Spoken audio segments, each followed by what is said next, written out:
Europe 1 Sport, Lionel Rosso. Sientes el miedo, lo sientes ya, el miedo no es nada, yo te puedo asustar más. Sientes el miedo, lo sientes ya, solo yo puedo salvarte de la noche horrible, fría, oscura y sin luz. Juan José Dorado, bonsoir. Bonsoir. Alors, Juan José, très honnêtement, je décline toute responsabilité quant à la diffusion du générique espagnol qui vous annonce et qui vous accompagne ce matin. Je tiens à le dire. Ça veut dire quoi d'ailleurs? Qui chante? Vous savez ou pas? Vous avez identifié Juan José Dorado? C'est Juan. Le refrain est quand même assez significatif. Hein. Ça fait peur. Tu as peur. Donc effectivement, c'est un peu le cas du football espagnol ces dernières semaines. Et notamment des arbitres. Eh oui, vous avez tout à fait raison, et notamment des arbitres. Vous savez que depuis le cas Enriquez Negreira a éclaté, a explosé au plein jour, les arbitres, qui est un collectif très réduit, hein, parce qu'ils ne sont que 20 arbitres professionnels du côté espagnol, étaient soumis à des énormes pressions, déjà parce qu'il y a eu un communiqué des clubs professionnels demandant des éclaircissements sur les paiements qui avaient été effectués par le Barça, mais aussi parce qu'il y a une enquête et un procès qui se dessine dans les mois à venir pour corruption contre le Barça, mais aussi parce que depuis, les clubs mettent systématiquement en doute toutes les décisions du collectif arbitral espagnol. Et je vais vous donner deux petits exemples. Le premier, c'est ce week-end, le FC Séville qui a sorti un communiqué en se demandant pourquoi Séville est le club qui a reçu le plus de cartons rouges cette saison, quand ils ne sont que 7e au nombre de fautes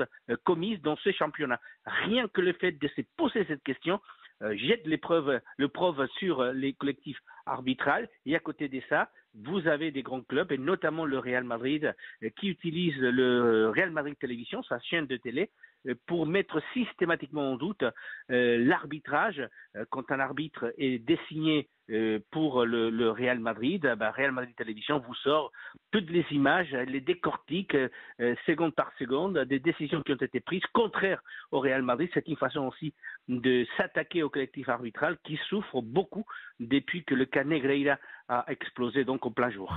Avec cette affaire Barcelone et cette tentative ou cette affaire de corruption d'arbitre dans l'affaire Negreira, effectivement, avec le Barça. Les arbitres ont un statut très particulier. Ils sont très professionnels ou très professionnalisés en Espagne, Juan José Dorado. Tout à fait. En fait, depuis le 1er septembre 2020, les arbitres sont professionnels, entièrement professionnels. Dédication exclusive au football. Ils ont des obligations de préparation physique, de préparation des matchs, de connaître les joueurs, de connaître les systèmes de jeu des équipes. Ils sont contrôlés, ils sont très, très suivis et surtout, ils sont très, très bien payés puisque vous savez, comme je vous disais, arbitres professionnels en Espagne, il n'y a que 20 arbitres aujourd'hui qui ont été désignés par le comité technique arbitral dont on a beaucoup parlé ces dernières semaines du côté de l'Espagne. Mais comme je vous disais, ils sont très bien payés puisqu'ils sont les mieux payés d'Europe. Un arbitre espagnol aujourd'hui touche 12 500 euros par mois. À ça, vous rajoutez 4 200 euros par match arbitré. Et si vous êtes désigné arbitre du VAR, vous touchez 2 100 euros et on vous paye le transport et on vous paye tout ce qui est les frais de bouche quand vous êtes amené à arbitrer un match. Ce qui fait en fait qu'aujourd'hui, les arbitres espagnols, de façon générale, touchent un peu moins de 300 000 euros par an. L'année dernière, un petit exemple, 300 000 euros. Hein. L'année dernière, un petit exemple, le mieux payé, c'était Matteo Laoz, qui a touché 335 000 euros donc, pour arbitrer des matchs, puisqu'à ça, il faut rajouter, comme vous le savez, les matchs internationaux, puisque sur les 20 arbitres espagnols, 10 ont l'accréditation FIFA, et donc à chaque fois que vous sifflez, vous arbitrez un match de Champions League ou d'Europa League, vous touchez, comme tous les arbitres, hein, les Français aussi, 7 000 euros qui vient se rajouter à tout ce que vous touchez déjà. Je vous le rappelle, 12 500 euros par mois, déjà sans arbitrer. On retient 300 000 euros au total sur une saison pour un arbitre professionnel. Ça implique aussi plus de responsabilités, peut-être, Philippe Doucet, en comparaison d'autres modèles de pays européens. Oui, même si aujourd'hui le professionnalisme s'étend de plus en plus et que c'est la méthode, même en France. Maintenant, on est parti Ils sont moins sur bien cette payés, voie-là. les Français, quand même. Ils sont moins bien payés. Est-ce qu'un arbitre payé 300 000 est mieux payé et meilleur qu'un arbitre qui est payé 150 000? Ça, c'est une vraie question. Est-ce qu'il va faire moins d'erreurs, deux fois moins d'erreurs s'il est payé 300 000 plutôt que 150 000? Je ne me lancerai pas dans une analyse de ce genre-là. Mais le fait est qu'en tout cas, la méthode, en tout cas, employée, quand on veut se lancer dans le professionnalisme, ben, la méthode à employer, c'est pas forcément qu'ils aient les mêmes salaires que les joueurs, on va pas exagérer jusque-là, mais effectivement qu'ils soient payés de manière correcte, de manière à abandonner leurs autres charges professionnelles, et de manière à être un acteur qui ne soit pas mineur et minoré dans le contexte des acteurs du jeu et voire tenter d'accepter des sommes ou des choses comme ça compte tenu des enjeux qu'il y a autour. La démarche, elle est bonne, elle est juste. Il y a un risque parce que l'appel appelle l'argent. On parle d'affaires de corruption aussi dans l'arbitrage espagnol avec cette affaire Negria, Jimmy Algerino. Et d'une certaine manière, entre les responsabilités, les sommes que les arbitres touchent et le fait que avec ces salaires-là, ils peuvent se regarder certains joueurs dans les yeux, pas les grandes stars, mais en leur disant moi aussi j'ai des émoluments confortables pour être sur un terrain de foot. Ça laisse un climat un petit peu particulier, un petit peu bizarre, qui peut fausser, qui peut troubler les relations entre l'arbitre et les joueurs, entre l'arbitre et même le public. Ah bah oui, c'est vraisemblable dans le sens où l'arbitre va avoir peut-être l'envie de pouvoir aussi comment dire vulgairement, de se payer peut-être un joueur ou un club parce qu'il va se sentir très, très costaud, alors que peut-être dans un autre championnat, c'est vrai que c'est peut-être moins évident. Mais on sait aussi que la notoriété de l'arbitre est due à la Ligue des Champions et aussi à la Coupe du Monde. Donc ça vient se rajouter à tout ce qui est aspect financier et aussi le charisme de l'arbitre qui, des fois, peut se prendre un peu pour une diva ou au-dessus de l'enjeu. Ce qui a toujours été le cas dans le football espagnol, bien avant qu'il soit aussi bien payé. Il faut le préciser quand même. Vous voulez dire qu'il y avait des fortes personnalités dans le football espagnol chez les arbitres? Avec des arbitres qui voulaient, moi je me rappelle des époques que je suivais de près, qui voulait se payer Cruyff, qui voulait se payer un tel, et qui voulait jouer un très grand rôle dans les matchs, et qui accordait 2-3 pénaltys, et qui était exubérant. Il y avait quelques spécialistes. Il y en a un peu en France aussi, de temps en temps. Il y en a encore. Oui, il y en a eu. Il y en a moins maintenant. Il y en a moins quand même. Y a-t-il des stars de l'arbitrage en Espagne actuellement, Juan José Dorado? Ben écoutez, déjà la première des choses, comme je vous disais, c'est Matteo Lahoz, qui est celui qui a gagné le plus d'argent l'année dernière, c'est lui qui était aussi du côté du Qatar, c'est lui qui fait sa 15e saison au championnat espagnol. Vous savez, les arbitres espagnols, la moyenne d'arbitres, c'est pratiquement 7 saisons. Donc cette année, il n'y a eu que 2 arbitres qui ont été promus parmi l'élite des arbitres espagnols. Donc il y a Matteo Lahoz, mais il y a aussi Jesús Gil Manzano, qui est d'ailleurs l'arbitre du City Bayern de Munich.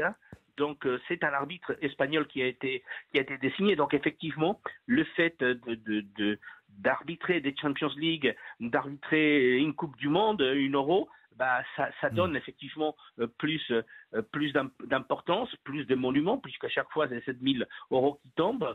Mais c'est vrai que, comme vous le disiez, à un moment donné, on peut se poser la question si l'arbitre ne devient plus important que le joueur et le jeu en soi, et que parfois, effectivement, Philippe Bussel disait, j'ai pensé à Guruceta, qui était un ancien arbitre, ou encore à Medina Cantalejo, qui à une époque était vraiment des stars, et qui, comme il disait, voulait se payer des joueurs. Mais c'est vrai que le professionnalisme dans le foot espagnol pour l'arbitrage était quelque part nécessaire parce qu'il y avait un décalage énorme entre les arbitres, les clubs et les joueurs. Est-ce que c'est la bonne formule?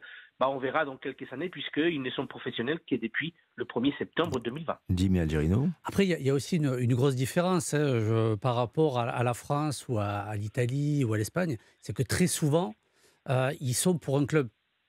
Oui, mais ils ne le dirigent jamais.